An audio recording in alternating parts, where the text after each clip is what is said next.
Hi, thanks very much for joining me for another edition of 15 Minutes, where we delve into our Catholic faith a bit more. As always, please feel free to submit any questions that you have. You can do so very easily by following the link to the Google Doc below. The other day I was talking with someone, a parishioner, and she raised a really good point. She said that during Lent, one thing she's decided to do is to really take time to read the passion narratives of each gospel. So by the passion narratives, we mean those final days of the life of Jesus. Typically, we call it Holy Week, which we're approaching very quickly. And so she's been taking time to read the four accounts of the passion and death and resurrection of Jesus, which right there, let me tell you, it's a really good Lenten practice. But then she raised a question. She said, how come they differ on certain parts of the passion narrative? Why one gospel will include something that the other gospels don't. And really, we started to have a conversation that was a bit broader.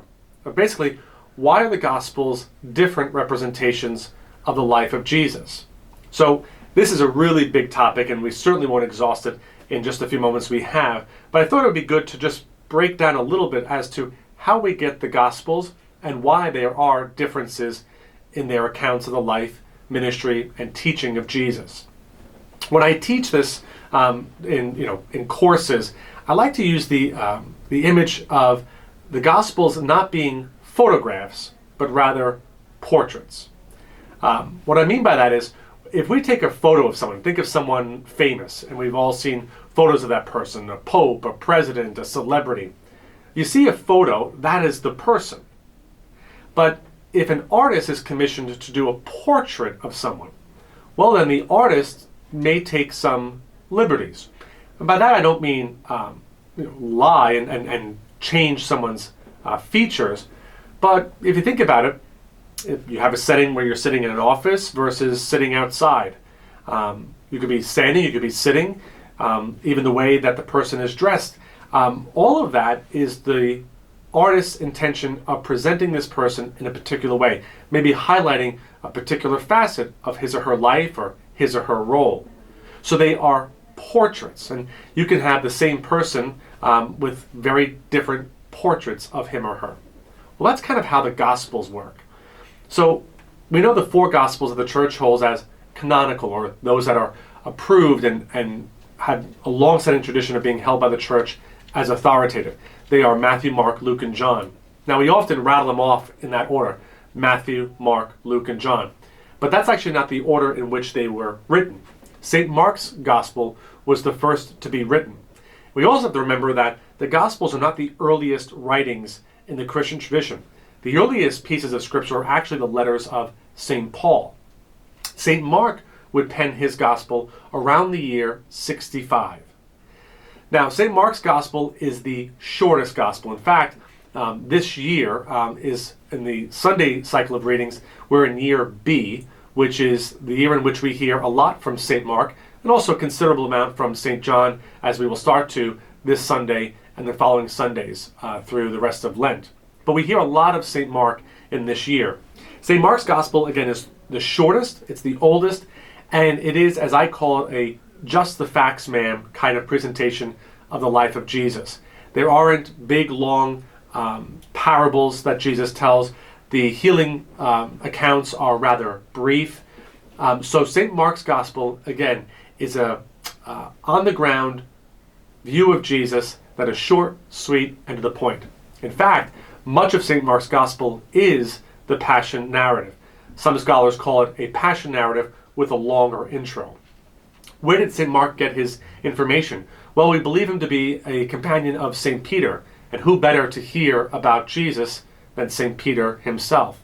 So that's why Peter is a key figure in St. Mark's Gospel in a very particular way.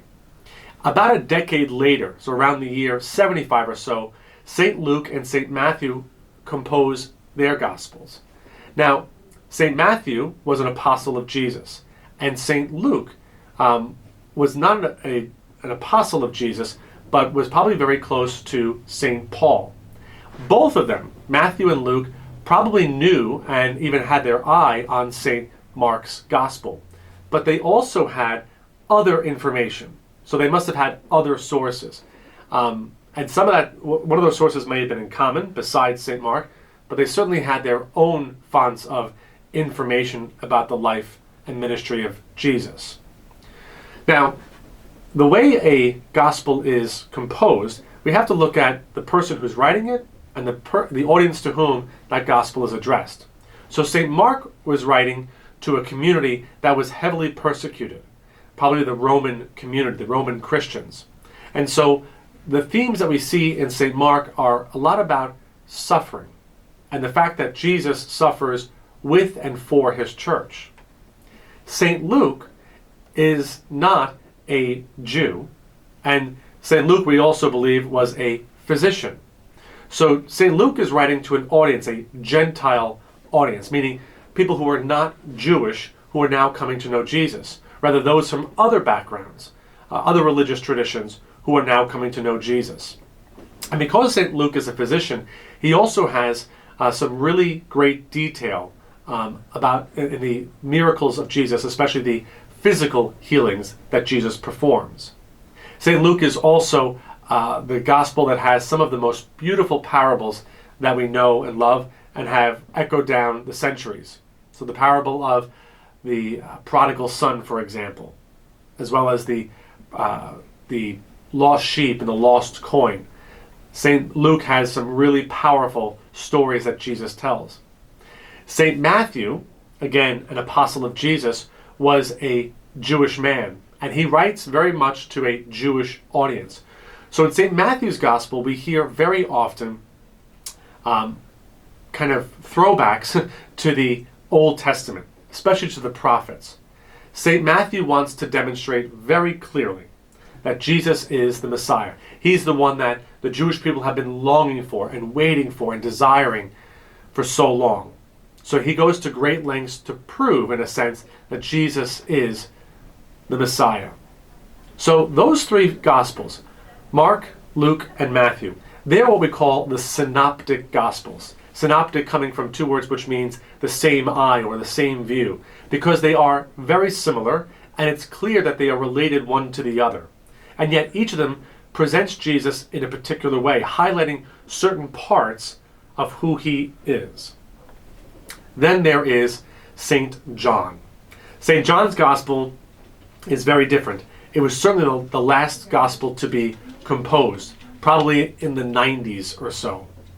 And St. John has a very different way of presenting Jesus. That's why it's not considered a synoptic like Mark, Luke, and Matthew.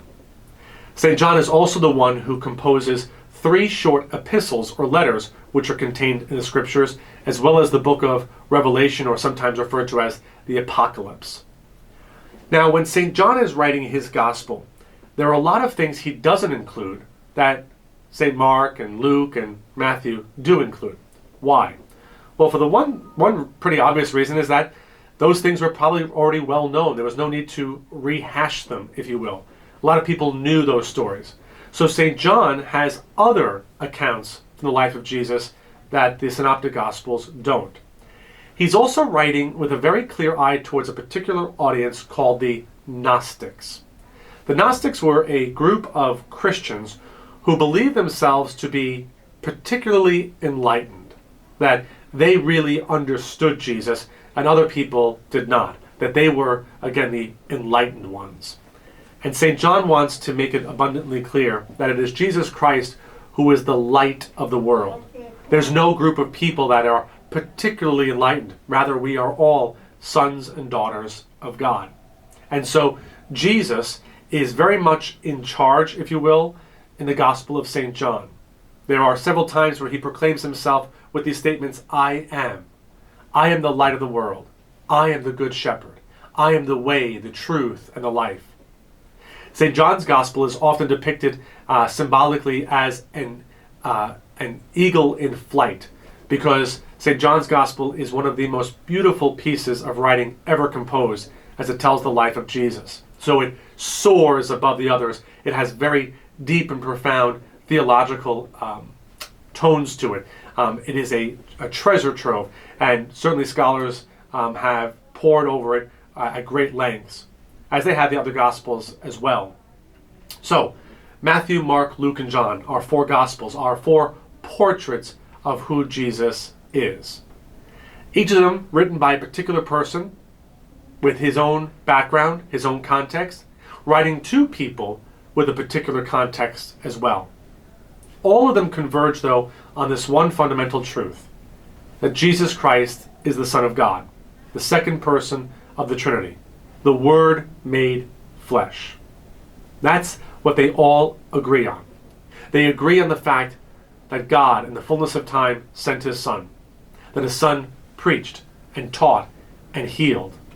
All of them glimpses to his greatest act, which we will commemorate in a matter of weeks.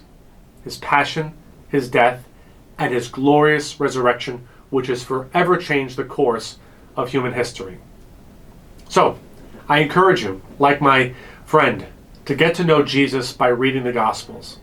I realize that picking up a Bible and starting to read it might be kind of scary. And you know what? Honestly, odd as this may sound, I don't recommend just picking up the Bible and starting to read it cover to cover, because it's not a book, but a collection of many books.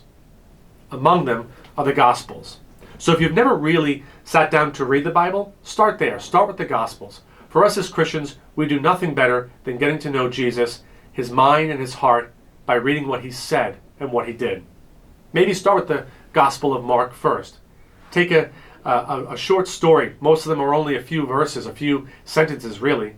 And just read one short one a day and think about it. Imagine yourself there in that scene. What would you think? Well, how would you react? Place yourself in the position of one of the people to whom Jesus is speaking, or even healing. What does it say to you? How does it move your heart and your mind?